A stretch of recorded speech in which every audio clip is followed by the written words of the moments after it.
The Duchess of Briarwood discovered her husband's betrayal in the seating plan. Not in a letter, not in a locked bedroom, not in the perfume clinging to his evening coat. In the seating plan for the most important dinner Briarwood had hosted in 20 years. Lady Marianne Ellsworth stood alone in the grand dining hall, examining 40 handwritten place cards arranged beneath a chandelier of cut crystal. At the Duke's right hand sat Lady Rosamond Vane. At his left sat the Royal Commissioner. Marianne's card had been placed at the far end of the table, between an elderly clergyman who slept through most meals and a baroness who had spent the past 10 years pretending not to hear anything Marianne said. The Duchess of Briarwood had been removed from her husband's side. His mistress had taken her place. A footman stood nearby, staring determinedly at the floor. "Who arranged these?" Marianne asked. The young man swallowed. His Grace gave the final instructions. "Personally?" "Yes, Your Grace." Marianne picked up Rosamond's place card. Gold ink edged the cream paper. Every other guest's name had been written in black. A small distinction, but deliberate. The dinner celebrated the 100th anniversary of Briarwood's northern estates. Landowners, judges, bankers, and members of Parliament were arriving from across England. Whoever sat beside the Duke tonight would be seen as the true Lady of Briarwood. Marianne had spent 3 months preparing the event. Rosamond would receive the credit. "Shall I change them?" the footman whispered. Marianne looked at the young man. He was perhaps 16, new to the household, and frightened that loyalty to the Duchess might cost him his position. "No." She returned Rosamond's card to its place. "Leave everything exactly as His Grace ordered." The footman bowed and hurried away. Only after the doors closed did Marianne allow her fingers to tremble. 5 years earlier, Lucian Ellsworth had stood beside her in the ruined chapel at Briarwood and promised that no person, title, or duty would ever place distance between them. He had been 28 then, proud, brilliant, far too charming for his own good. Marianne had been 22 and foolish enough to believe love could make powerful men honest. For the first 2 years, their marriage had been happy.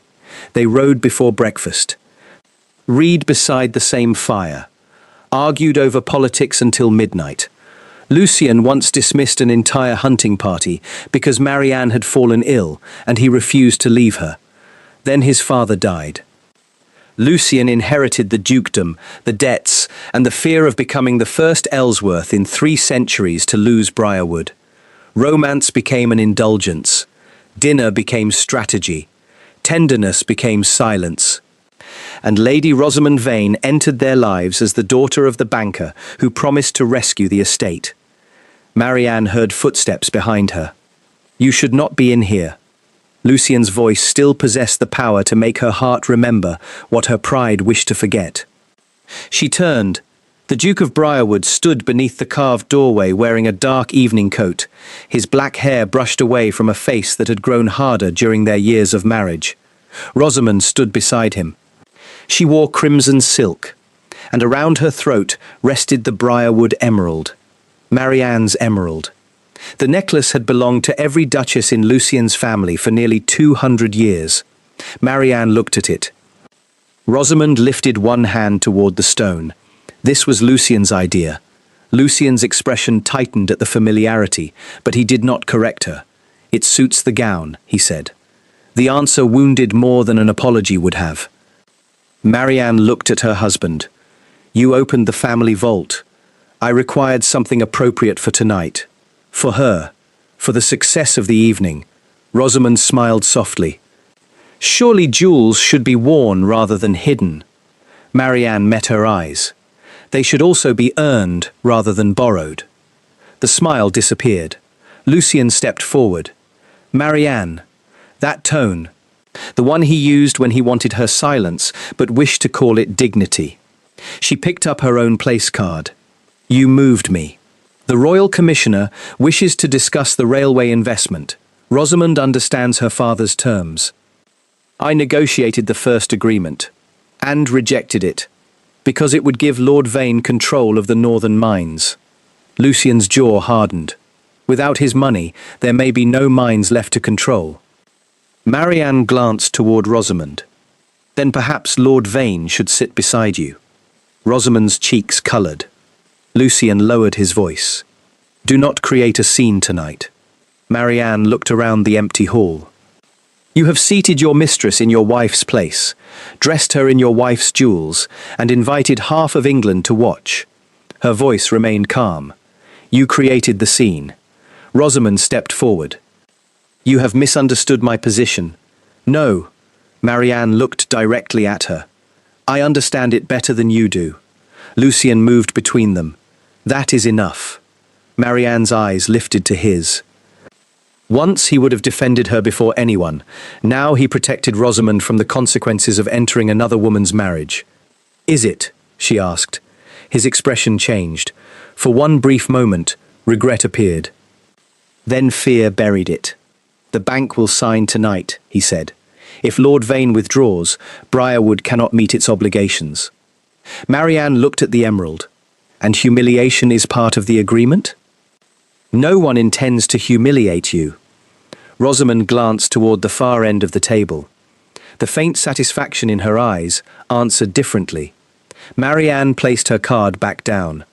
Then enjoy your dinner. She moved toward the door. Lucian caught her wrist. The contact stopped them both. His hand was warm, familiar. For a heartbeat, the dining hall vanished, and Marianne remembered that ruined chapel. Rain tapping through the broken roof. Lucian laughing as he tried to light candles in the wind.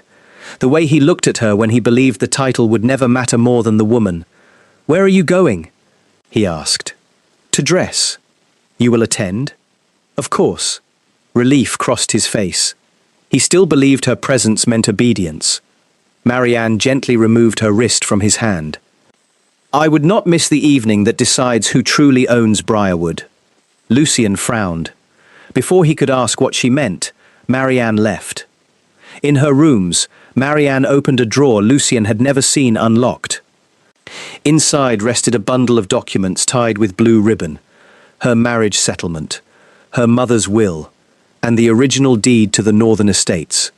Briarwood's greatest secret was simple. The dukedom belonged to Lucian, but nearly 2/3 of the land did not. 30 years earlier, Lucian's father had nearly lost the estate through reckless borrowing. Marianne's grandfather purchased the northern lands and placed them in a family trust. When Marianne married Lucian, the trust allowed Briarwood to use the income, but ownership remained hers.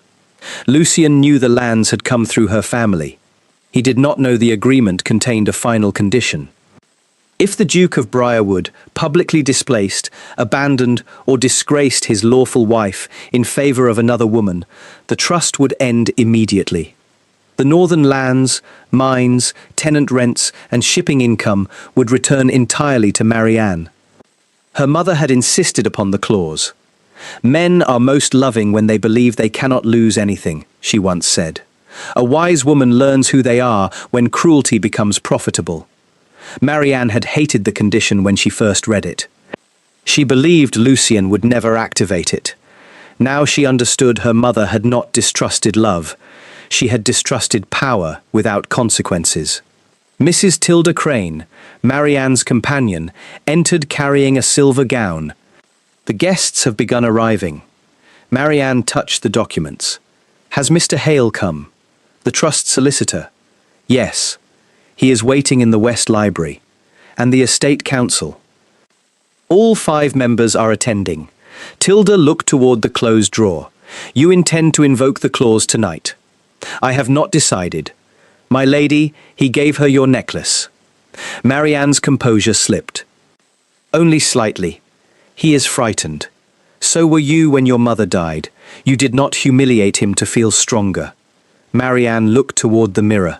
Tilda was right. Fear explained Lucian. It did not excuse him. A knock sounded. Marianne expected a maid. Instead, Lucian entered. He had removed his gloves. Tension marked every line of his face. Tilda, leave us. The companion looked at Marianne. She nodded. When the door closed, Lucian approached. You sent for Hale. Marianne did not ask how he knew. Briarwood's servants had always carried information faster than letters. He manages my family trust. Why is he attending tonight? He received an invitation. From you? Yes. Lucian looked toward the drawer. What are you planning? Marianne almost smiled. Months had passed since he asked what she wanted. Now he cared because her intentions frightened him. You arranged the seating, she said. This concerns something larger. It always does when you need me to accept something painful. He moved closer. Lord Vane will clear the debts. At what price? Temporary influence. Over the mines. We can recover control later. No, you believe you can. His frustration rose. You speak as though I enjoy this. Do you? No. Then return the emerald.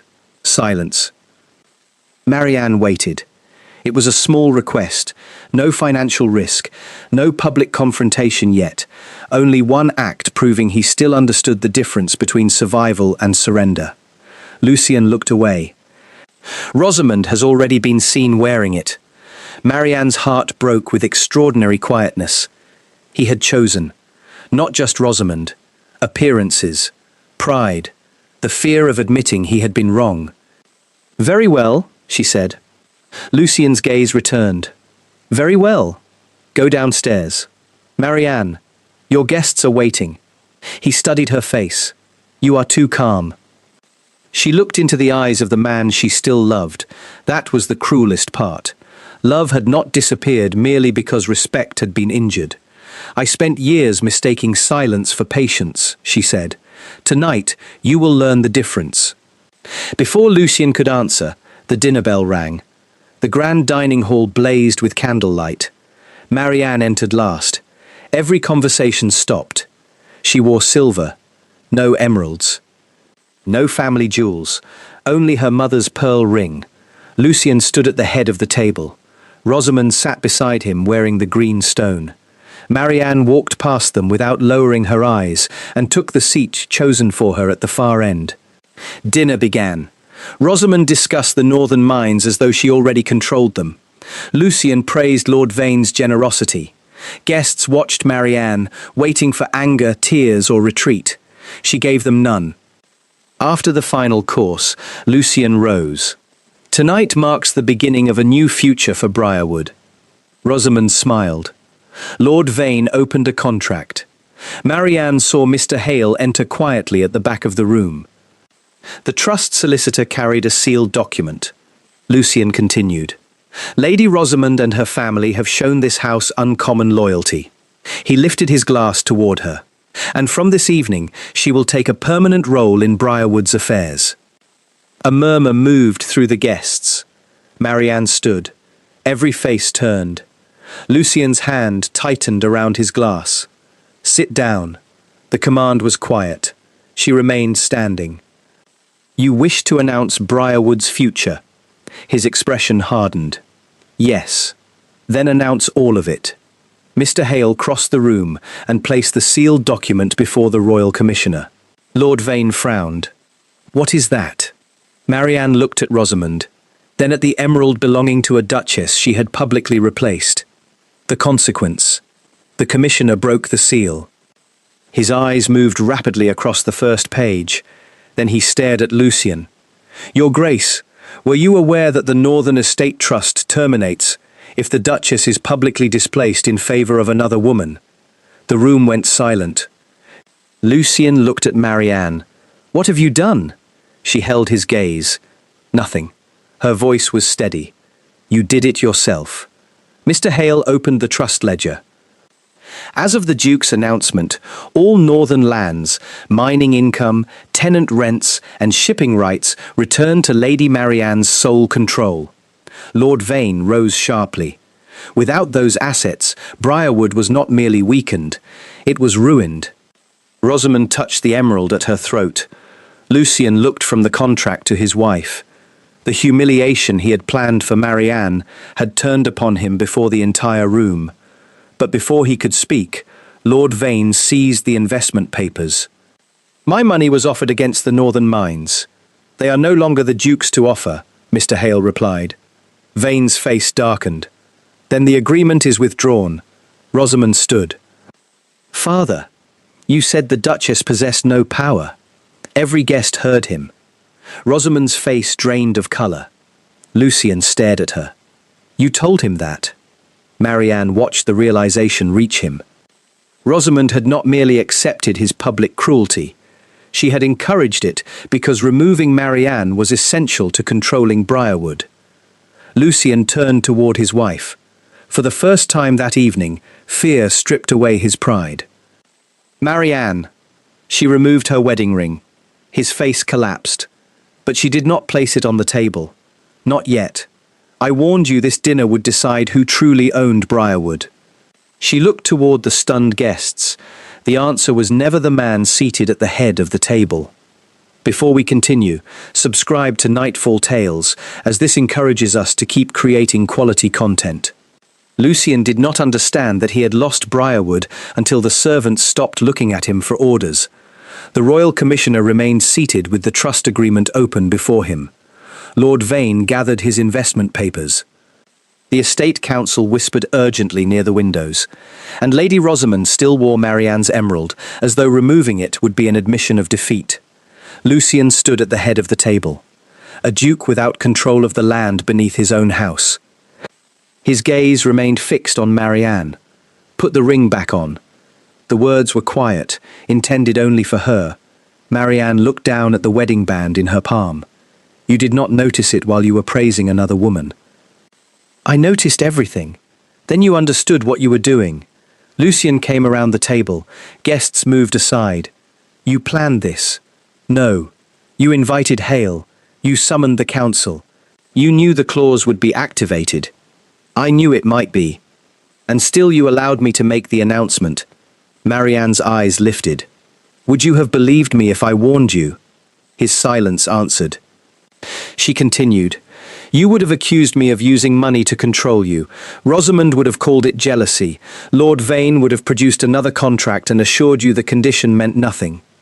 Lucian stopped before her. You could have spoken to me privately. I did. When? Every day for 6 months. The words cut through his anger. When I warned you about Lord Vane's terms. When I asked why Rosamond attended estate meetings. When I begged you not to use our grief as an excuse to shut me out. Her voice trembled for the first time. You heard me. You simply preferred every answer that required less courage. Rosamond stepped forward. This scene is unnecessary. Marianne turned. The emerald flashed at the woman's throat. You are correct. She held out her hand. Return the necklace. Rosamond's fingers closed around the stone. Lucian gave it to me. It belongs to the Briarwood Duchess. Lucian looked at Rosamond. Give it back. Her face changed. Only minutes earlier, he had elevated her before the entire county. Now he had ordered her to surrender the symbol of that victory. You said I would have a permanent place here, Rosamond whispered. I said many foolish things tonight. The admission rippled through the hall. Marianne studied him. Lucian had apologized to important men before. He had never publicly admitted foolishness. Rosamond unclasped the necklace with trembling hands. She placed it in Marianne's palm. You may have the jewel, she said bitterly, but you cannot force a man to love you. Marianne closed her fingers around the emerald. No, she looked at Lucian. That is the first thing you have said tonight with which I agree. The words struck him visibly. Rosamond turned toward her father. Take me home. Lord Vane did not move. His face was cold. You assured me the Duchess had no knowledge of the trust. I believed she did not. You believed what was convenient. Lucian gave a humorless laugh. The accusation had returned again. Every person in the room had accepted a convenient belief. Lucian believed Rosamond's father could rescue him without owning him. Rosamond believed public humiliation would make Marianne disappear. Lord Vane believed a quiet wife possessed no power. And Marianne had believed the husband she loved would stop before cruelty became profitable. Lord Vane looked at Lucian. The outstanding loans remained due at the end of the month. You withdrew the investment. I withdrew new money, I did not forgive existing debts. Without the northern income, Briarwood could not pay. Lucian's remaining lands would be sold. The house might follow. Lord Vane bowed toward the commissioner and left without offering his daughter an arm. Rosamond stood abandoned beside the table. She looked at Lucian. "Will you allow him to leave me here?"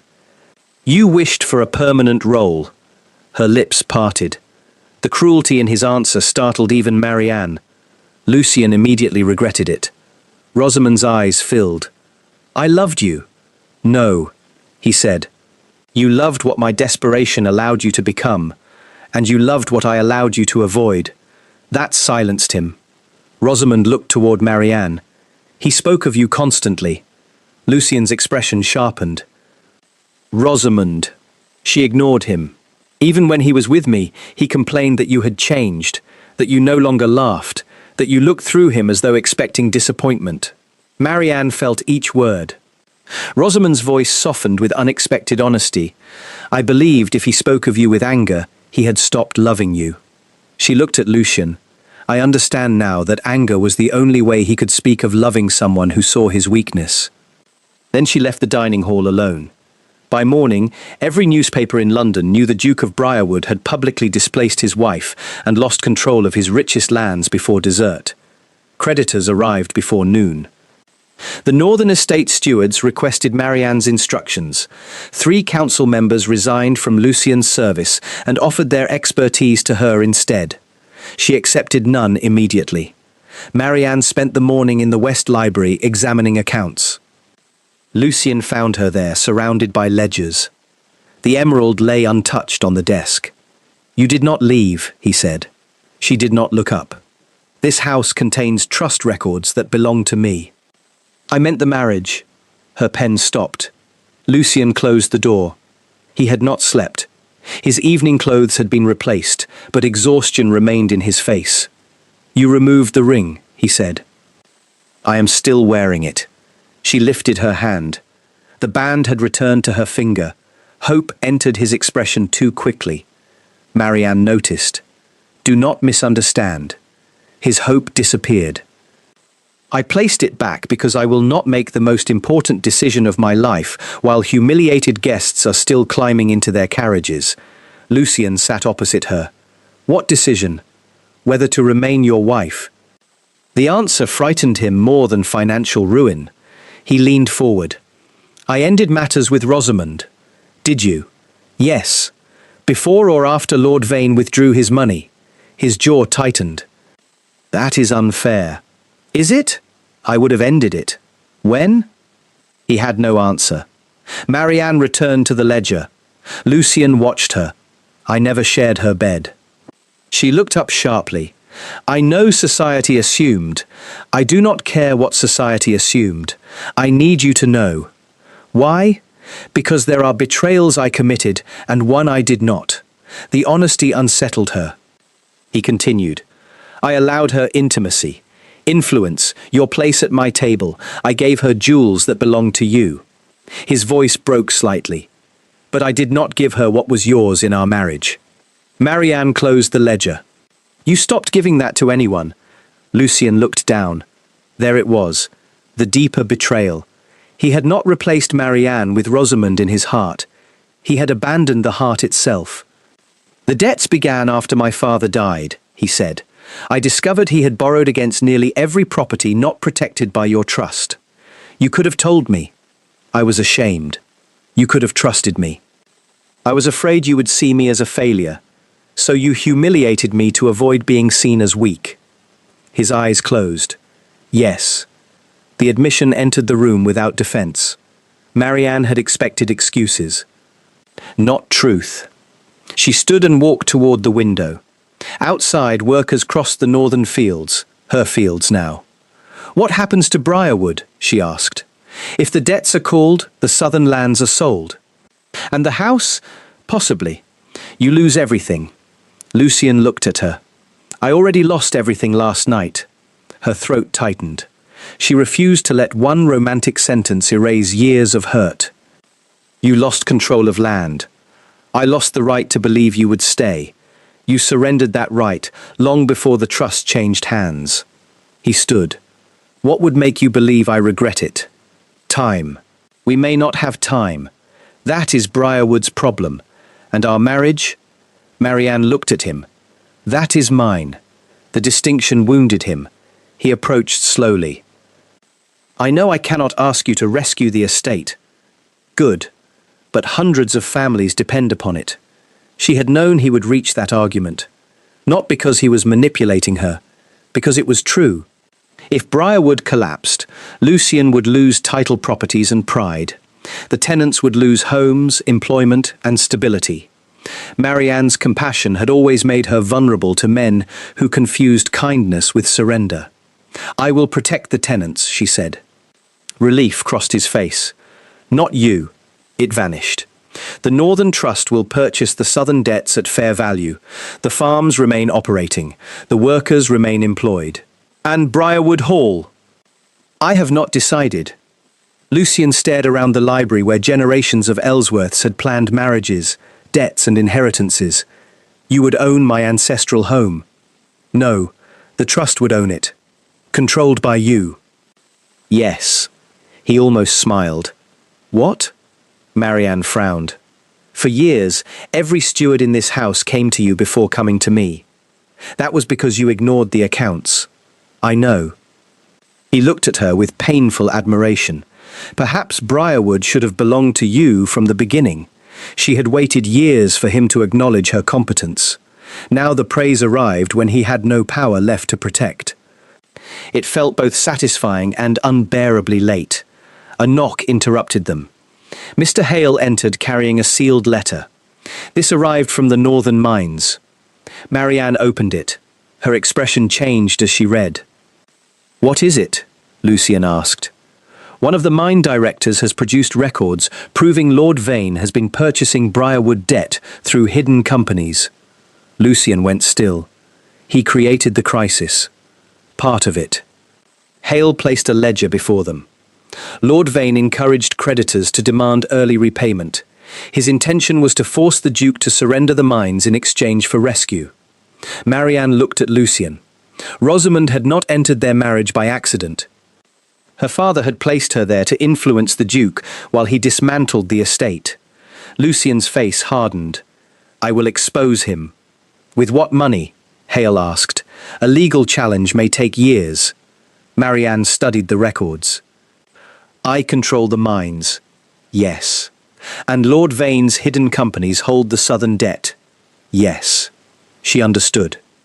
If I repay the debt immediately, his companies lose the leverage. Lucian stared at her. You would use your fortune to save Briarwood. No.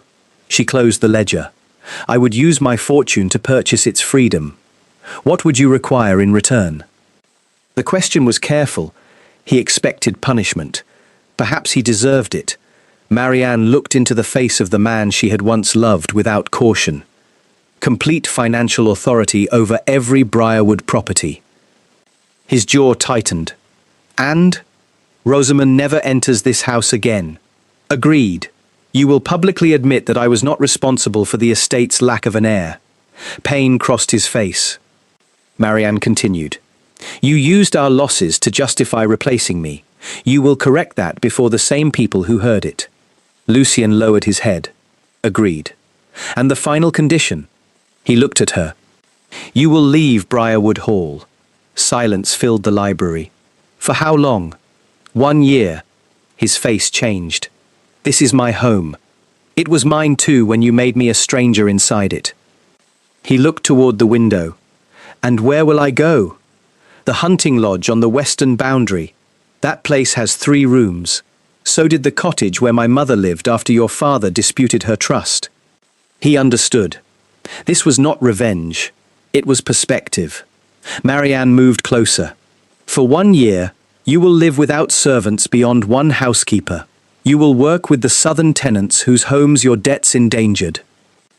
Lucian gave a broken laugh. You wish to teach a duke humility. No. Her eyes softened despite herself. I wish to discover whether humility exists in you when no audience is watching. He looked at her for a long moment. And if I agree, I save Briarwood. And our marriage, I make no promise. He accepted the words like judgment. Then he nodded. I agree. Lucian left the great house 3 days later. He carried 2 trunks. No carriage procession. No farewell banquet. Marianne watched from an upper window as he walked toward the western road. Halfway across the courtyard, he stopped and looked back. Their eyes met through the glass. He placed one hand over his heart. The gesture belonged to the young man who once danced with her in the ruined chapel. Marianne did not return it, but she remained at the window until he disappeared. That evening, Hale brought her another discovery. Lord Vane had not acted alone. Someone inside Briarwood had copied the private trust clause and delivered it to him months earlier. Someone who knew humiliating Marianne would strip Lucian of the northern estates. The betrayal had not merely been encouraged from outside. It had been planned within the family, and the signature authorizing access to Marianne's private records belonged to Lucian's younger brother, Lord Sebastian Ellsworth, the man who would inherit the dukedom if Lucian died without an heir. So here is the question. Should Marianne give Lucian another chance if he truly changes? Or did his public humiliation destroy the marriage beyond repair, no matter how deeply he regrets it? Tell us what you believe she should do in the comments below. Lord Sebastian Ellsworth arrived at Briarwood before sunrise and asked whether his brother had begun begging yet. Marianne was in the West Library when the servant announced him. She had not slept. Lucian's agreement to leave the great house lay on the desk beside the newly discovered authorization bearing Sebastian's signature. For years, Sebastian had been the charming younger brother. He remembered birthdays, complimented servants, made grieving rooms feel lighter. When Lucian inherited the dukedom and withdrew into fear, Sebastian remained easy to love. That had made him useful and dangerous. Marianne rose as he entered. Sebastian looked around the library. No husband? He lives at the Western Lodge. His brows lifted. You actually sent him away. He agreed to go. That sounds almost romantic. It was not. Everything becomes romantic when a duke suffers correctly. Marianne studied him. At 30, Sebastian resembled Lucian enough to remind people of the family connection, but where Lucian's face carried severity, Sebastian's carried invitation. People trusted him quickly. Perhaps that was how he had entered the trust office without suspicion. Marianne pushed the authorization across the desk. Did you sign this? He barely looked at it. Yes. No denial. No performance. That frightened her more. You gave Lord Vane access to my trust records. I allowed his agent to examine one clause, the clause that transferred the northern estates if Lucian publicly displaced me. Sebastian walked toward the window. Lucian should not have displaced you. You expected him to. I knew my brother. Marianne's fingers tightened against the desk. You placed Rosamond near him. Her father placed her, and you encouraged it. Sebastian smiled faintly. Rosamond required very little encouragement. You knew Lord Vane was purchasing Briarwood's debts. Yes. You knew he intended to force Lucian into surrendering the mines. Yes. Why? He turned. Because Lucian was destroying Briarwood slowly. So you decided to destroy it quickly. I intended to remove him before he took all of us down with him. Marianne went still. Remove him from what? The estate council. Financial authority, eventually the dukedom's practical control. You cannot take his title. No. Sebastian's gaze sharpened. But a duke without land, income or credibility is only a man with an expensive name. The plan revealed itself. Lord Vane would strip Lucian of the mines. Marianne's trust clause would strip him of the northern lands. Creditors would take the south. Sebastian would step forward as the reasonable brother capable of restoring the family. Not duke by law, duke in everything but name. You used me, Marianne said. I gave you the chance to escape him. You arranged my humiliation. I arranged a situation in which Lucian would reveal himself. Her voice hardened. You are confusing exposure with innocence. Sebastian approached. You still love him. That is none of your concern. It is the only reason this plan might fail. He placed both hands on the desk. Marianne, Lucien did not become cruel because Rosamond appeared. She merely gave his cruelty somewhere elegant to sit. The truth in the words wounded her. Sebastian saw it. He ignored your counsel, used your losses against you, displayed another woman in your place. His voice softened. I did not make him do that. No. Marianne looked down at the authorization. You merely arranged the audience. Sebastian smiled. Exactly. A knock sounded. Mr. Hale entered. His expression was tense. My lady, the southern creditors have demanded immediate repayment. Marianne looked toward Sebastian. He did not appear surprised. You knew, she said. I expected it. Hale placed several notices on the desk. If payment is not guaranteed by noon, the court may authorize seizure of Briarwood Hall. Sebastian leaned back. Then Marianne must decide quickly. Decide what? Hale asked. Sebastian removed a document from his coat. A transfer agreement. I have assembled investors willing to purchase the southern debt. Marianne did not touch it. In exchange? Control of Briarwood's council. And you as chairman. Yes. Lucien remains duke while you rule the estate. Someone competent must. Marianne looked at Hale. Can my trust pay the debt? Yes, but it would consume nearly all available reserves. The northern farms would be vulnerable. For several years. Sebastian spread his hands. My proposal preserves everything. For you. For the family. She almost laughed. Every ambitious man called control family when he wanted a woman to surrender it. Before she could answer, a servant entered breathlessly. Your Grace, there has been an accident at the Western Tennant Bridge. Marianne's heart stopped. Lucien? He is alive. The relief came so sharply she had to grip the desk. The flooding weakened the lower supports, the servant continued. His Grace was helping move families from the riverside cottages when part of the crossing collapsed. No guns fire. Fine, non-graphic. Was anyone hurt? She asked. 2 tenants were bruised. His Grace injured his shoulder pulling a child away from the edge. Marianne was already moving. Sebastian blocked the door. The creditors arrive before noon. My husband is injured. He is the reason they are coming. Move. You cannot abandon the negotiations for sentiment. The word stopped her. Sentiment. The same word Lucien had used at the anniversary dinner. Marianne looked at Sebastian. Power had made the brothers more alike than either realized. No, she said. I am choosing the person over the property. Sebastian's expression hardened. And if you lose Briarwood, then I lose a house. She stepped closer. But I will not lose myself becoming the kind of person who leaves someone injured because a contract feels more urgent. Sebastian moved aside. The Western Lodge stood beside the swollen river. Marianne found Lucien seated at the kitchen table while the housekeeper wrapped his shoulder. Mud covered his boots. His coat had been torn. A little girl sat near the hearth holding his uninjured hand. The child's mother stood beside her, crying with relief. Lucien looked up when Marianne entered. For one heartbeat, the room vanished around them.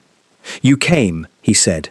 The simple wonder in his voice hurt more than accusation. Marianne moved toward him. I was told you were injured. It is nothing. The housekeeper snorted. His Grace attempted to lift half a bridge. Lucien glanced at the little girl. It seemed lighter at the time. The child smiled. Marianne knelt and examined his shoulder. He winced. You are hurt. I have been told. What were you doing at the bridge? Working. You are not a carpenter. The tenants discovered that quickly. Despite herself, she laughed. Lucien stared at her. He had not heard that sound directed toward him in years. The tenderness between them returned quietly. Not forgiveness. Not yet. But remembrance. The tenant mother thanked Lucien again and led the child away. When the door closed, Marianne sat opposite him. Sebastian planned everything. Lucian's face changed. What? She explained the trust records, Lord Vane's debt purchases, and Sebastian's proposed takeover. Lucian listened without interrupting. When she finished, he looked toward the river. I should have seen him. You trusted your brother. I trusted anyone who told me my fear was wisdom. Marianne placed the creditor notices on the table. Briarwood may be seized by noon. Lucian read them. Then he pushed them back. Do not spend the Northern Reserve. She stared at him. It can save the house. It will endanger your tenants. Our tenants. No. His gaze met hers. The northern lands are yours. The people there should not pay for my mistakes. You would allow Briarwood Hall to be taken? His eyes moved around the three-room lodge. I believed losing the great house would destroy me. He looked at her. Then I came here. You have been here 3 days. Long enough to discover that a man can survive without 40 rooms. A faint smile touched her lips. Lucian continued. Let Sebastian buy the southern debt. She frowned. He will control Briarwood. Only if the debt remains attached to the estate. He rose painfully and crossed to a small desk. From it, he removed a deed. I transferred my private London properties and racing lands to the creditor pool this morning. Marianne stared. Those properties were worth nearly enough to settle the immediate claims. You sold your personal inheritance. I pledged it. Without telling me? You asked whether humility existed when no audience watched. He placed the deed before her. I wanted at least one answer that did not depend upon applause. Her throat tightened. Why?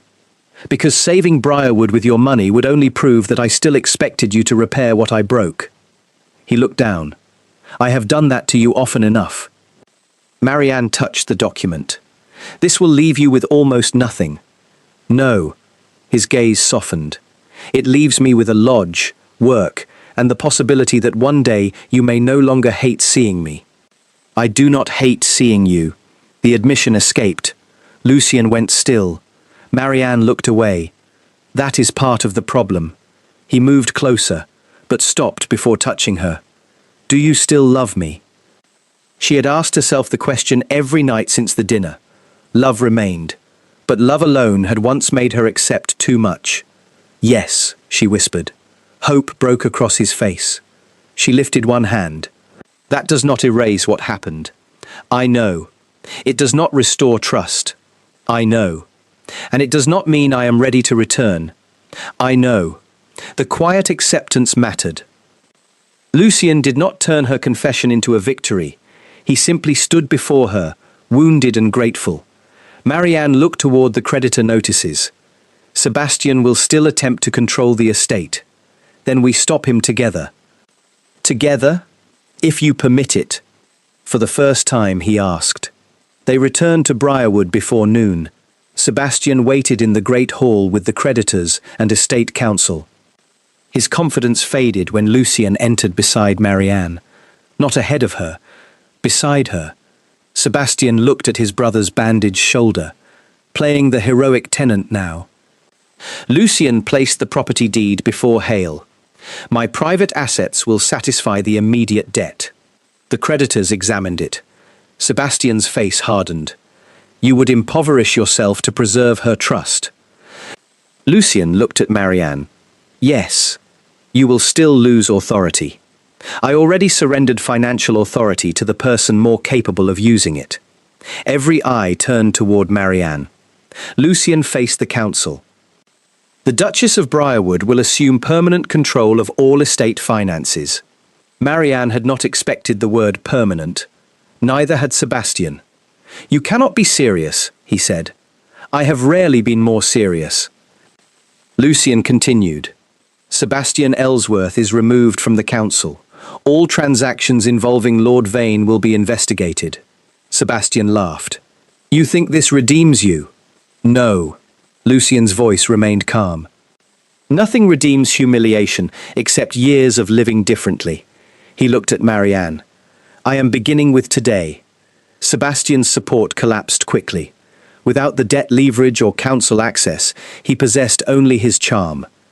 It had worked on people who believed him harmless. Now no one did. He left Briarwood before evening. Lucian remained at the Western Lodge for the full year. Marianne did not shorten the condition. He did not ask her to. He worked beside tenants, attended financial meetings only when invited, and wrote no romantic declarations designed to hurry forgiveness. Instead, he changed contracts, repaid wages, reopened cottages closed during his father's debts. On the anniversary of the disastrous dinner, Marianne visited the lodge. Lucian had prepared a simple meal. No guests, no commissioner, no mistress wearing borrowed jewels. The Briarwood emerald rested on the table. "I thought it belonged in the vault," he said. "It belongs to the Duchess." He looked at her carefully. "Are you remaining the Duchess?" Marianne removed her wedding ring. Lucian's face fell. Then she placed it in his palm. "Our first marriage was built on promises we did not know how to keep." He looked up. "What are you saying?" "I am saying I do not wish to return to that marriage." Pain entered his eyes. Marianne took the emerald and placed it beside the ring. "I want a new one." He stopped breathing. She smiled through tears. "One in which fear is spoken before it becomes cruelty." "Yes." "One in which my voice is not heard only after money disappears." "Yes." "One in which you never place another woman in my chair." "Never." "And one in which I do not use silence to punish you." Lucian closed his fingers around the ring. "Marianne, are you asking me to marry you?" "No." She held out her hand. "I am allowing you to ask properly." Lucian laughed, then lowered himself onto one knee. Not before an audience, before the woman he had lost and spent a year learning to deserve again. "Marianne Ellsworth, will you choose me knowing exactly who I have been and who I am still trying to become?" She looked at him for a long moment. Then she answered, "Yes." Their renewed vows took place in the ruined chapel where they had first married. The roof still leaked. The candles still struggled in the wind. But this time, they made no promises about never failing. They promised to speak before pride became silence, to choose truth before appearance, and to remember that love without respect was merely possession dressed beautifully. Briarwood survived, but the Duke never again ruled it alone. And whenever guests entered the anniversary dining hall, they noticed one permanent change. At the Duke's right hand sat Marianne, not because tradition placed her there, because Lucian had finally learned that the woman beside him had never been an ornament to his power. She had been the reason it was worth saving.